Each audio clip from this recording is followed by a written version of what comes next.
gave you a dose of morphine because I figured you wouldn't cooperate otherwise. Cooperate with what? I had to take a sample from you so we can figure out if you're one of those things. Sample? What exactly? Let's just say your stuff. Oh, how the hell did you get that? When you were knocked out, I did stuff with your thing.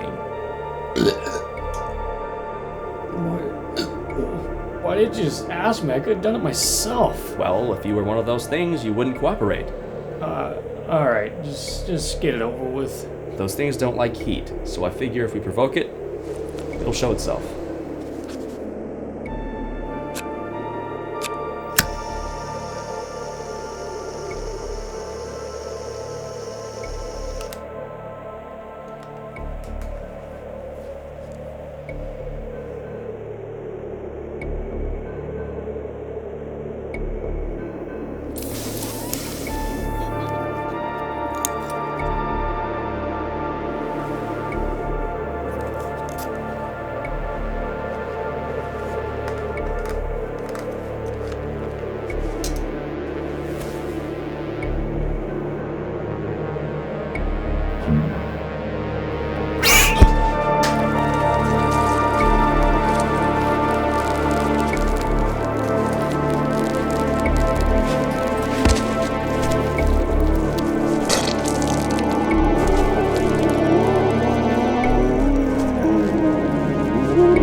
We gotta do that again.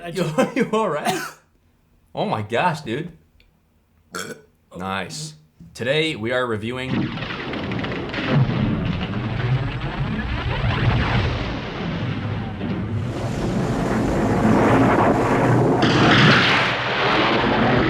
which was written by Bill Lancaster and directed by John Carpenter and stars Kurt Russell.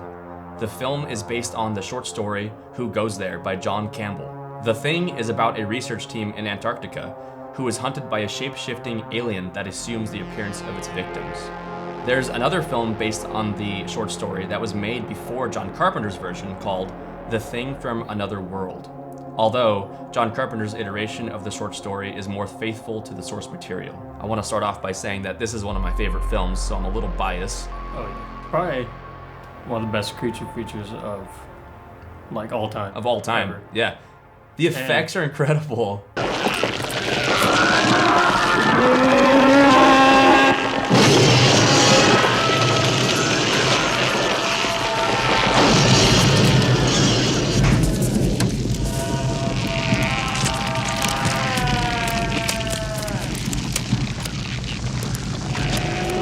And think about it, you actually won't have things like Dead Space or anything if it weren't for this movie. Yep, that's right.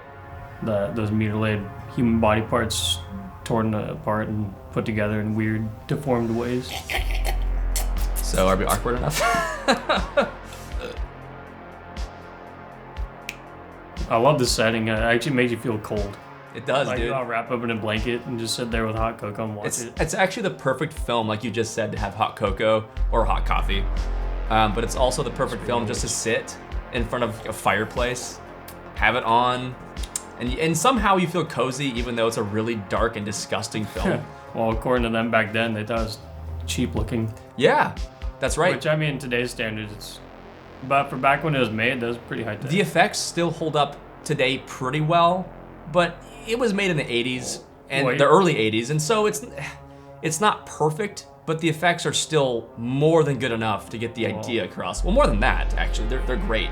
For me, I'd actually take Practical decent effects. practical effects over really good CGI, because I think Me too. CGI never works for me, really. Hardly. When it comes to creatures and stuff, I love practical effects, no matter how bad it looks. Yeah, CGI, which, by the way, they ruined the prequel to this film that came out in 2011.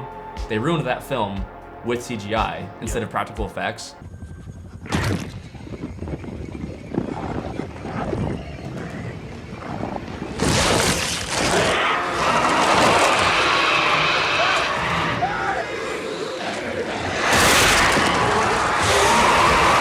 CGI, I'm okay with it, but only if you mix it with practical effects, at least in general anyway. Like the hidden CGI. So yeah, so cinematography-wise, obviously it's great. You know, it's typical John Carpenter. A lot of wide shots. Yeah. Which I love though, like the corridors, like the really tight shots. It feels very claustrophobic. That's one of my favorite things actually. Especially with the giant creature and then people just not knowing who's the thing. Yeah. Love it. That's one of my favorite things about the film is the fact that it's horror mixed with a whodunit story, where they're trying to figure out who the thing is. One of the best scenes with the Petri dish. Yeah, yeah. You were the only one that could have got to that blood. We'll do you last.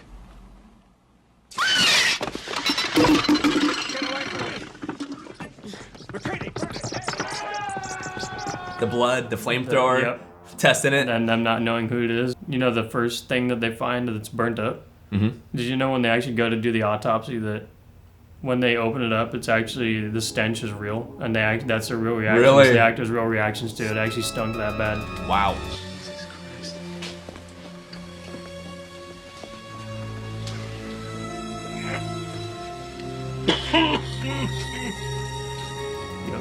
That's disgusting. Because I remember seeing one of the actors. Yeah. He's like this. Yeah, Like, no. Oh, it smells like crap, It almost dude. stinks as much as you do. Yeah, I smell pretty disgusting. You do. The best actor, I think, in the movie is probably Kurt Russell's hat. Yeah, Kurt Russell's hat is the best actor in It the is. movie. It Yeah, just by sits far. there, it's like perfect. They actually make it really hard to guess who the thing is. Yeah. They do a great job of that. Yeah, they do. Nice. That was good. Yeah. That will make it in for sure. And I smelled it. Maybe I'm the Are you kidding me, dude? Maybe I'm the thing. You probably are the thing. Yeah, exactly. This film has one of my favorite scores of any film. And the fact that it got a Razzie when it came out is just insane to me. It's crazy the score wasn't even composed by John Carpenter. Yeah, because Yeah, Carpenter, he he usually scores his own films, but in this case, he hired someone else on. Yep. And he actually purposely emulated John Carpenter's style, like the synth style, and that's why it sounds very similar to John Carpenter's past films like Halloween, for example. Something else that's interesting about the film's composer, Ennio Morricone, is that he did the score for Quentin Tarantino's The Hateful Eight film. He won the Oscar for Best Musical Score for that film. Now here's the ironic part. He used parts of The Thing's score that was unused for the film into the score for The Hateful Eight. And like I said, he won the Oscar for Best Musical Score for that film, which is, it's just so ironic to me. Well, it's funny because The Thing was hated when it came out. Oh, yeah. The movie tanked when it came out, by the way. It was hated by fans. I lost a job. People hated me. They thought I was this horrible, violent, and I was. Regular moviegoers hated it too, actually. Oh, really? If I remember right, yeah, I got like bad rep everywhere. Yeah, it sucked, man. People just thought it was cheap and just too gory, And now, people consider it one of the best horror films of all time, and we agree. because it is. It is, it's amazing. And yeah, I got it. it got a bunch of crap when it came out, and it's just sad. And it did terrible at the box office because it came out at the same time as E.T. The movie's budget was $15 million estimated, and it only made $13 million domestic.